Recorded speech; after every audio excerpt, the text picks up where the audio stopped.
Hi, welcome to Storytime with Mrs. K. Today the story I'm going to read to you is called Giraffes Can't Dance. It's by Giles, Andreae, illustrated by Parker-Rees.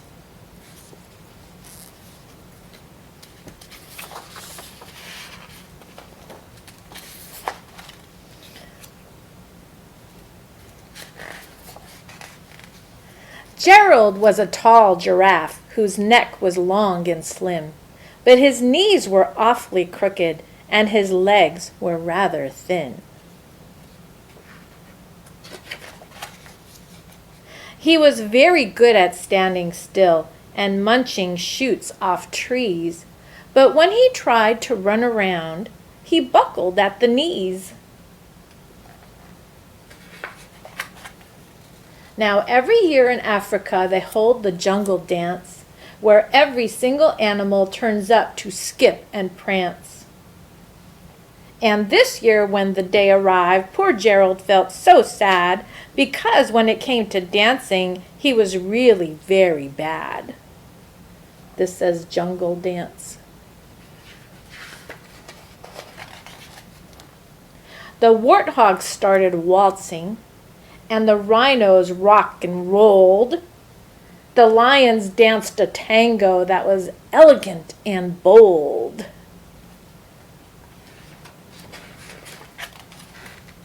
The chimps all did a cha-cha with a very Latin feel, and 8 baboons then teamed up for a splendid Scottish reel. Gerald swallowed bravely as he walked toward the floor, but the lions saw him coming and they soon began to roar. "Hey, look at clumsy Gerald," the animals all sneered. "Giraffes can't dance, you silly fool. Oh, Gerald, you're so weird." Gerald simply froze up. He was rooted to the spot. "They're right," he thought. "I'm useless. Oh, I feel like such a clot." So he crept off from the dance floor and he started walking home. He'd never felt so sad before, so sad and so alone. Then he found a little clearing and he looked up at the sky. "The moon can be so beautiful," he whispered with a sigh. "Excuse me," coughed a cricket who'd seen Gerald earlier on. "But sometimes when you're different, you just need a different song." Listen to the swaying grass and listen to the trees.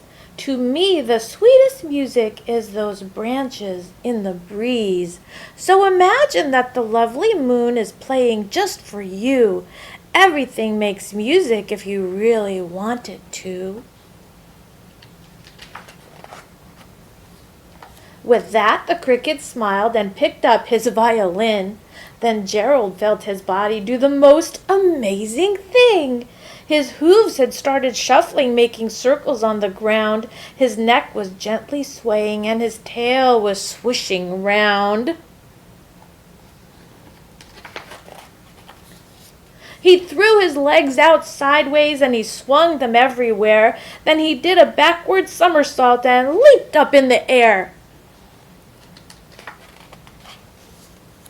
Gerald felt so wonderful, his mouth was wide open.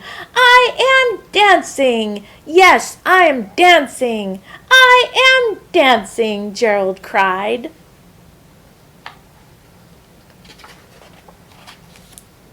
Then, one by one, each animal who'd been there at the dance arrived while Gerald boogied on and watched him quite entranced.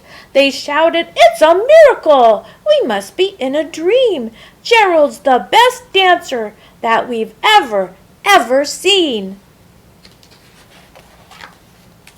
"How did you learn how to dance like that? Please, Gerald, tell us how."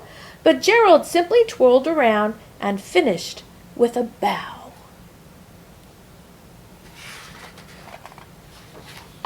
Then he raised his head and looked up at the moon and stars above. "We all can dance," he said, "when we find music that we love." The end. Thank you for joining me for Story Time with Mrs. K. Remember, you are loved.